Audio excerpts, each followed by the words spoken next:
My name is Ray. Welcome to Exec Talks. This is Breaking the Ice Ceiling. This is Alaska. It's huge, it's beautiful, and it's extreme. Every day, thousands of Alaskans go to work in extraordinary conditions. They risk life and limb just to do their job. They are ship captains, bush pilots, and fishermen. It's difficult work and it's dangerous work. And today I'm going to tell you that the image you have of the people that I'm describing is probably wrong. Shipping, fishing, flying, those are all jobs generally done by men, especially in extreme conditions, especially in Alaska. But today I'm going to tell you 3 stories about 3 women who stand in the face of the male-dominated industries that they work in, and they don't just thrive. They define what it means to be Alaskan. 3 stories about community, family, and tradition, and the amazing women who risk it all to live up to those ideals. We start in the Bering Sea. So here's the scene. It's January 10th, 2012, and 2 ships are desperate to get to shore. But in front of them, behind them, and to the sides of them is ice. At the helm of the bigger ship is Captain Beverly Havlik, and she's on a mission to save a town.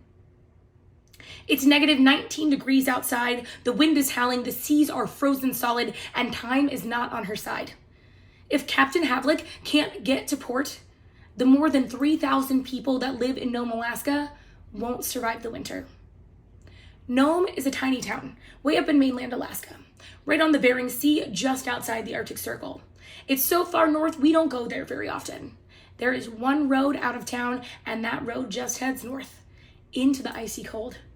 Nome is so isolated that all the fuel they need for winter, all the fuel to heat their homes, cook their food, drive their cars, it all has to be delivered by ship in the fall, before the Bering Sea is covered in ice.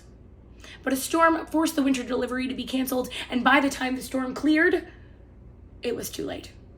And now Nome is freezing to death. No one had delivered fuel through sea ice in the entire history of Alaska. But a tiny Russian oil tanker called the Rinda was willing to try. And Captain Havlik's icebreaker would have to keep her safe. Ice is dangerous for any ship, but for a small tanker, it can be disastrous. Ice that's only 6 inches thick can destroy her propellers, damage her rudder, or cement her in place.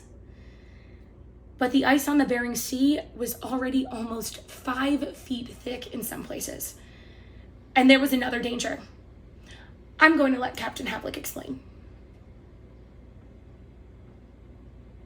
Captain Havlik's job is to break up the ice and create a safe path for the Rinda to travel in. But one mistake and the Rinda could end up spilling 1.3 million gallons of oil into the Bering Sea. And nothing about this is easy. The ice moves, it shifts, as though it's trying to keep the ships away from shore, as though it's trying to choke the life out of Nome. As soon as the healer clears the channel, the ice closes in from behind, squeezing the trailing Rinda. When it's bad, the ships crawl along at a snail's pace. When it's really bad, they lose ground, drifting further from shore. By January 10th, Captain Havlik had been on the mission for weeks, and things did not look promising. There were near misses, moments where the ships almost collided. There were moments where the wind-packed ice was too thick to pass, and they contemplated turning around and leaving the Rinda in the ice for the winter. At times, it felt like the whole world was holding its breath. A Twitter account was set up giving minute-by-minute details of their painfully slow process, and their messages were not pretty. Tough sledding towards Nome. Little progress, still 100 miles away. The wind, current, and ice pressure remain a constant challenge. And it wasn't just the environment working against them. The Rinda is a Russian ship with Russian crew, being escorted by a U.S. military vessel. At times, they were operating in windy ice with only 60 yards of water between them. And to make matters even worse, the captain of the Rinda wouldn't talk to Captain Havlik directly because she's a woman. The situation began to look hopeless.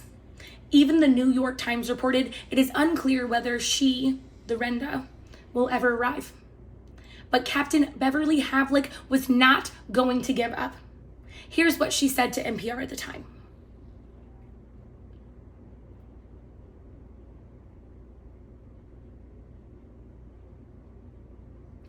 Day by day, they inched closer and closer, fighting their way towards shore. And then something amazing happened. They found a rhythm.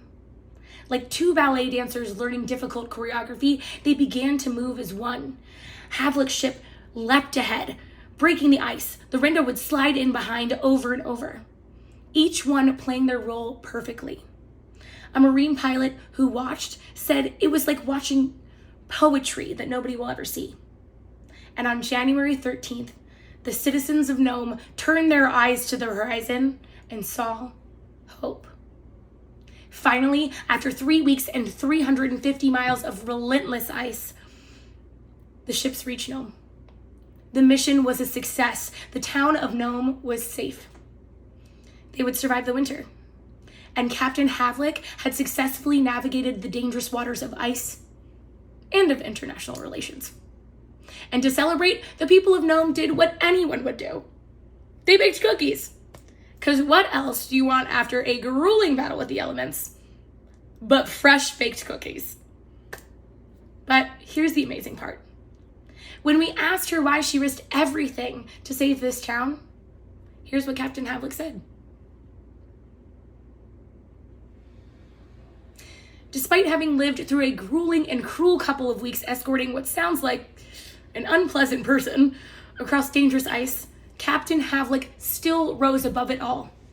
And the thing that drove her was a community spirit.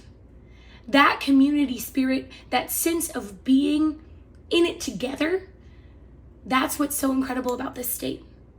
There are a lot of towns like Nome in Alaska that rely on community support. Towns that are completely cut off from the rest of the world, except by sea, or more frequently, by the subject of our next story, the sky.